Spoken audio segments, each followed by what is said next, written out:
there's a gay Halloween party in progress tonight, given by the McGee's next-door neighbors, the Throckmorton P. Gildersleeves. And among the guests, we find many names from Wistful Vista's Blue Book, plus 2 names from Wistful Vista's telephone book, Fibber McGee and Molly.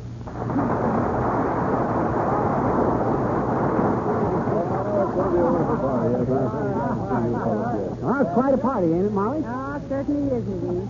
But stop blowing cigar smoke in my face, dearie. Oh, excuse me. I thought you'd like it. This is one of the best cigars. Oh, there, McGee. Hello, Mrs. McGee. Mighty glad you could come over tonight. Well, thank you, Mr. Gildersleeves. It's a lovely party. I'll have to hand it to you, Gildersleeve, for thinking up clever games to play. Clever game? Yeah, like hiding the cigars. How'd you ever think of hiding them in the bottom drawer of your dresser? Why, McGee, you had no business snooping in Mr. Gildersleeve's dresser. Oh, that's quite all right, folks. Always glad to have the guests make themselves at home. That's what I figured. If you'd like to check over my last bank statement, McGee, you'll find it in the desk in the library. You must be mistaken, Gildersleeve. I didn't see it, and I went all through that desk when I was looking for the cigars. Heavenly days, McGee, don't be so snoopy. Hi, Snoopy, I'm just alert. Incidentally, Gildersleeve, there's a letter on your desk from your tailor. You mean to tell me you pay $85 for them suits of yours? Why, yes, I do, McGee. My goodness, McGee buys 4 of them for that price, don't you, dear? Is that so? Oh, sir. You mean he buys his clothes? What? Well, if you'll excuse me, folks, I'll see how the other guests are getting along. Have a good time. What does he mean, do I buy my clothes? Where does he think I get them? Well, if you get him where I think he thinks you get him, I think you'll think twice about asking. You mean you think I don't get Well, hello there, Molly. Hello, Fibber. Gee, we're having fun. What are you doing, Mr. Wilcox? Oh, playing games. Come on in the other room. Boomer's going to do some sleight-of-hand tricks. Oh, well. Now, ladies and gentlemen, for my first astounding bit of wizardry, I take this $5 bill. Don't seem to have a $5 bill. Will someone from the group pass me a $5 bill? Why, a $5 bill, Boomer? Can't you do it with a 1? Certainly not. 5 is a magical number. 5 pennies in a nickel, 5 nickels in a quarter, and 5 quarters in a dollar and a quarter. Thank you, Mr. Wilcox. Thank you, sucker. Now, watch me closely. Presto, abracadabra, zingo. And the bill has disappeared. Entirely without the use of mirrors or concealed wires. Thank you. Yeah, that's very good. Oh, now, quiet, please. Now, with another simple twist of the wrist, I might say a slight pang of regret, I will restore the $5 bill. Presto, abracadabra, zingo. And here, well, must have made a slip somewhere. Can't seem to bring it back. Oh, no, you don't, Boomer. Fork over that bin. Come, uncouth. Surely you're not accusing Horatio K. Boomer of chicanery. Have your $5 right here someplace. Now, where can I put that $5 bill? Let me look through my pocket. That guy's so light-fingered he has to stick his hands under an anvil to get a manicure. And they better keep an eye on the anvil, too. Now, let me see. $5 bill, $5 bill. Where can I put that $5 bill? Ah, here it is. No, it isn't either. That's a photograph of my cousin Guernsey, Boomer. Good heavens, bow-legged, isn't he? Not naturally, my dear, but he's been ridden out of town on a rail so often his knees have lost touch with each other. Now, let me see. Here's an advertisement for asbestos seat covers. Very handy for driving hot cars. Package of corn removers. Here, give some to your scriptwriter. Postcard from Minnie the Moocher. Ha, the dear girl. Says she's now a facial masseuse in Texas. The little panhandler. Small bottle of mint sauce in case I want to take it on the lamb. A check for short beer. Well, imagine that. No $5 bill. Wonder if it could have blown out the window. I'll blow out the door and see.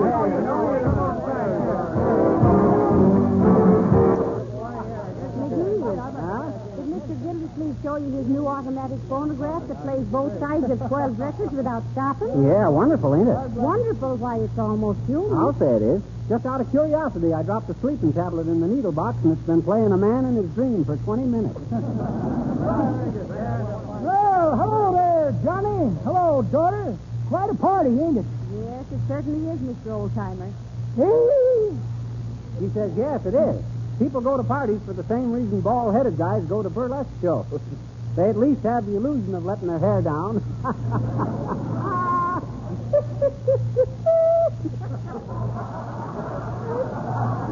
That's pretty good, Johnny, but that ain't the way I heard it. The way I heard it, the president's secretary said to him, "Say, Mr. Roosevelt," he says, "I haven't seen you made any appointments for next week." "Nope," says Mr. Roosevelt. "I thought I'd do my Christmas shopping early."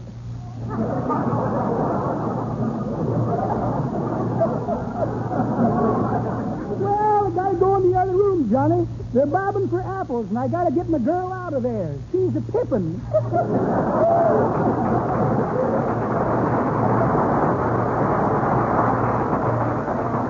the old coot's on a hoot, ain't he, Molly?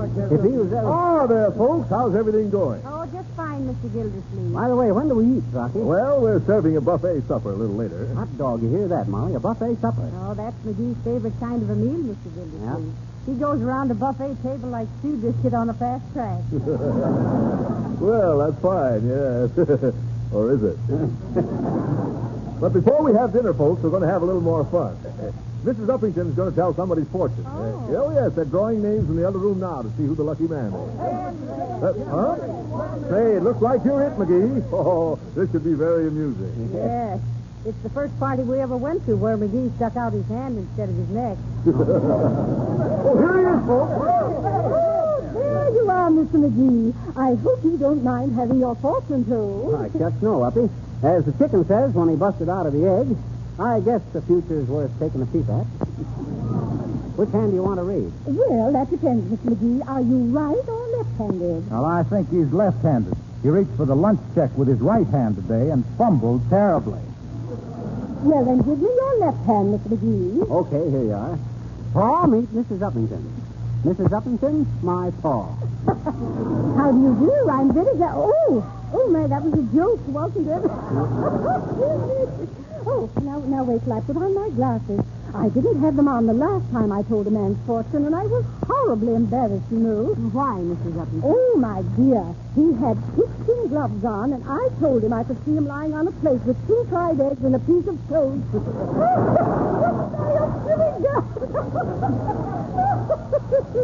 Well, get busy, Uppy. Tell me, pretty gypsy. Oh, very well. Now, first we come to the matter of intelligence. Oh, we do, eh? Get a load of this, folks. The intelligence is indicated by small mounds at the base of the fingers. What mounds? I ain't got any mounds. Oh. And now, this line, this is a lifeline. Well, throw it out. I'm going down for the 3rd time. Your lifeline tells me that... Oh, good heavens. What, Mrs. Uppington? Oh, Mrs. McGee, I regret to inform you that your husband has been dead for 12 years. Very good, Abigail, very good. Well, folks, we have time for a couple of more games before supper is served. Have you any suggestions? Yes, don't stop it. You know, I think it'd be fun if we turned out the lights and told ghosts. Oh, hey, that's fine. That's a splendid idea. Everybody sit down, folks. I'll turn out the lights.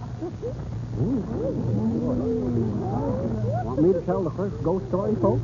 Say, what do you know about telling ghost stories, dearie? Who, me? Why, shucks, I've been an expert on ghost stories ever since I was a kid. Used to give myself the creeps before I could walk.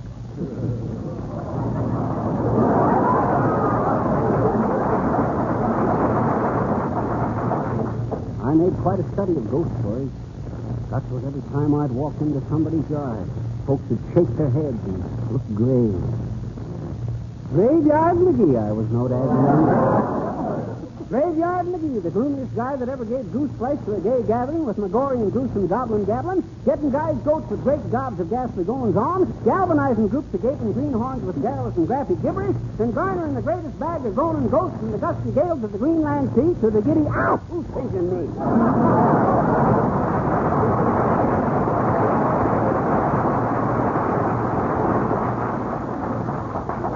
McGee, if you know so much about ghost stories, you go ahead and tell one. Okay, well, now let me think of Hey, it. I know one. Shall I tell it? Go ahead. Okay.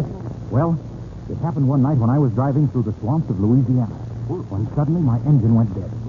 And there I was stranded miles from nowhere, and a storm coming up. I had to find shelter somewhere, so I walked up the road to a deserted-looking, ramshackle old house. But before I could knock, the door swung slowly open.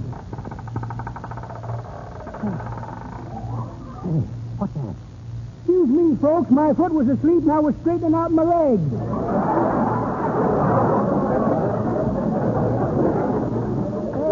Go ahead, Johnny. Well, as soon as my eyes got used to the darkness, I saw a ghostly, shimmering figure staring at me. And I heard a hollow voice say, "Where's my head?" So does it. Heavens, Mr. Wilcox, weren't you horribly perturbed? Was I? My nerves were waving back and forth like windshield wipers. But I took myself in hand and I said, "I'm sorry, buddy, but I haven't got your head. Where'd you lose it?" And the ghost said, "Right in this house. I came home one day, and when I saw the kitchen floor looking so dull and dingy, streaked and worn, I flew into a rage. Oh, sure. I lost my head and bawled my wife out something terrible. Gee, I wish I hadn't done it, because I know now what I should have done." But by that time, I had the door open again, and I ran like the dickens. Well, what was the point of that story, Mr. Wilcox? Well, the point is that if you're haunted by the appearance of dull, faded, hard-to-clean linoleum floors, just try Johnson's Glow Coat. The no-rubbing, no-buffing floor polish that's so easy to use and keeps linoleum looking new indefinitely. And not only that... Okay. You've pulled the plug, now get out of the tub. Turn the lights on, somebody. Just a moment, folks. I think supper's ready, so if you want to step into the dining room.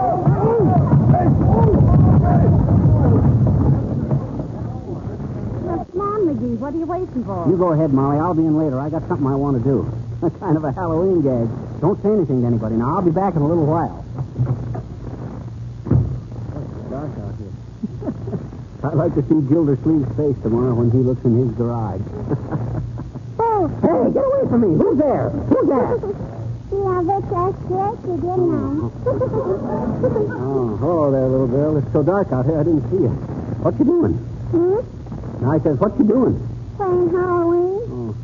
Gee, have I been having the fun, too. Tipping over garbage cans and soap on windows and scaring people and everything. Oh, you have, eh? Yes. Well, this is the night for it, sis. Incidentally, you know the difference between a ghost and a sailor with a sprained ankle?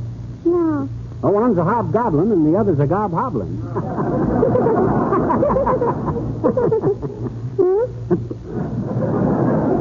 I says one is a Oh, never mind. You run along and have your fun, sis. I got some private business to attend to. What you gonna do? What you gonna do? Never you mind. I bet you're gonna ring somebody's doorbell, I bet you. Oh, no, I ain't. Oh, yes, you are. Oh, no, I ain't. Oh, yes. Oh, no. Listen, sis. You run along and have your fun, and I'll go and have mine. Oh, why don't you let me go with you? Please, why won't you, Dad, at it because I can't let you. Don't talk so loud, sis. Now, listen, you know whose garage this is? Yes. It's Mr. Gildersleeves, I bet you. Right, and I'm Mr. McGee. I live right next door here. Yes. I'm going to play a Halloween trick on Mr. Gildersleeves.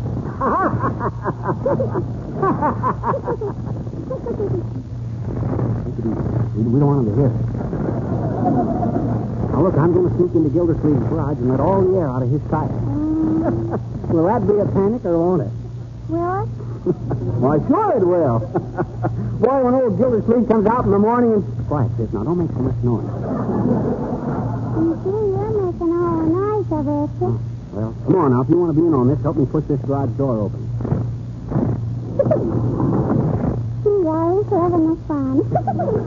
Wish it wasn't so dark in here, but I don't dare strike a light.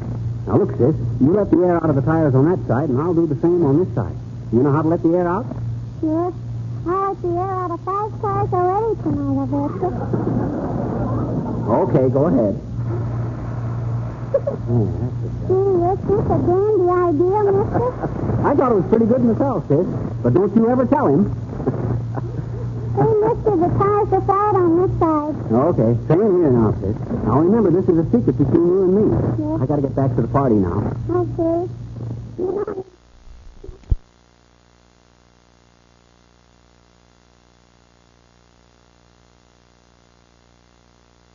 Guys, having a fun. Wish it wasn't so dark in here, but I don't dare strike a light. Now look, sis, you let the air out of the tires on that side, and I'll do the same on... Huh? No, I don't know any more riddles. I do. Huh? What's the difference between a peanut butter sandwich and a policeman? Peanut butter sandwich and a policeman. I'm sorry, sis. I'm afraid I don't know the difference between a peanut butter sandwich and a policeman. Honest? Yep. Oh, I guess that's your tough luck then, mister, because here comes the policeman now. What? Hey, let me out of here.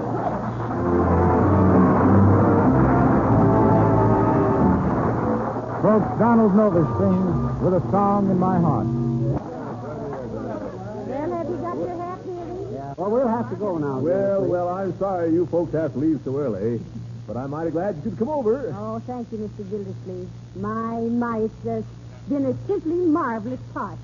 You betcha, Throcky, old man. You sure know how to throw a party. Oh, it was lovely. Say good night to Mrs. Gildersleeve for me. Yeah, me too, Gildersleeve.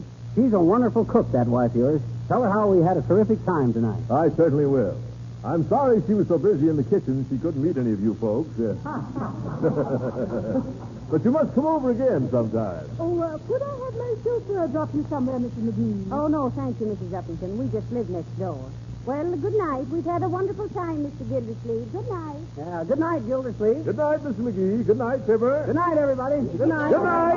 Good night, everybody.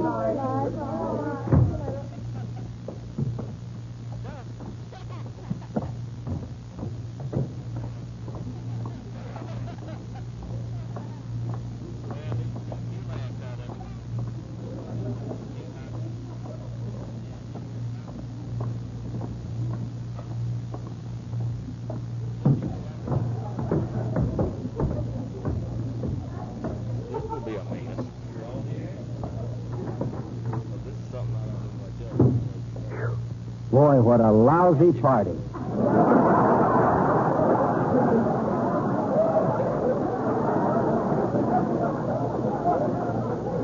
70 days.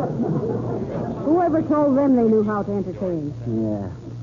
Old Gildersleeve and his expensive cigars. Look at them. Dry as a bone.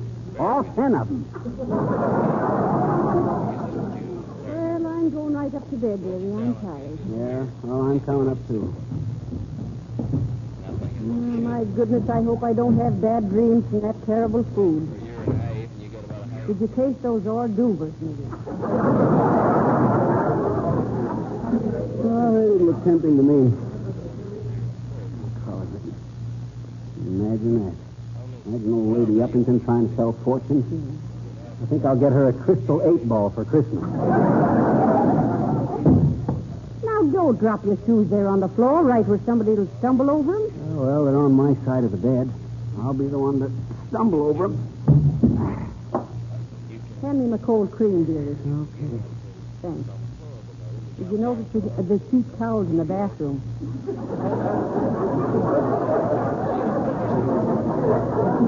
They were like limp sandpaper. Yeah, sure. Hey, you scare me with all that cold cream on your face, Molly. Why didn't you wear that mask to the party?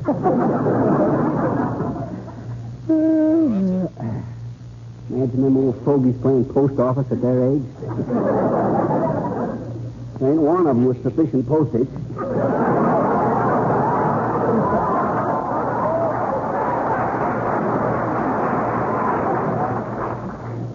What time I set the clock for? Oh, not too early, dearie. I'll want to sleep a while in the morning.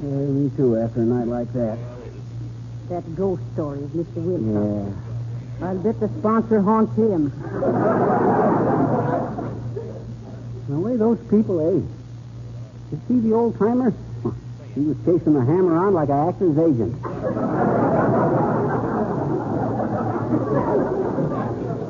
Hey, this underwear don't fit as good as it did a few years ago, Molly. It doesn't? Getting a little snug around the ankles. Where's my pajamas? Oh, here they are. Hang up your pants. Oh, I'll hang them up in the morning. Oh, baby, does this bed feel good to Papa? Oh, say. Remind me to tell you sometime about the trick I pulled on Gildersleeves tonight, Molly. He was a fish.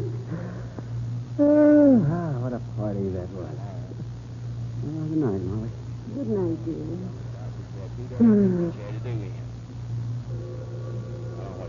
Oh, I wonder who that is at this time of night. 79 Wistful Vista, Molly McGee speaking. Who? Oh, yes. Oh, well, that was real thoughtful of you. I'm sure he'll appreciate it. Thank you so much. Yes, we had a simply wonderful time. Yes. Good night. McGee, that was Mr. Gildersleeves.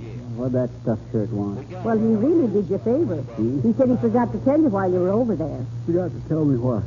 Well, his car was downtown being repaired, and he saw ours standing in the alley, and he was afraid the Halloween pranksters would hurt it, so he put it in his own garage. That was nice of him. Maybe he ain't such a bad... What? What? My own car? I let the air out of my own car.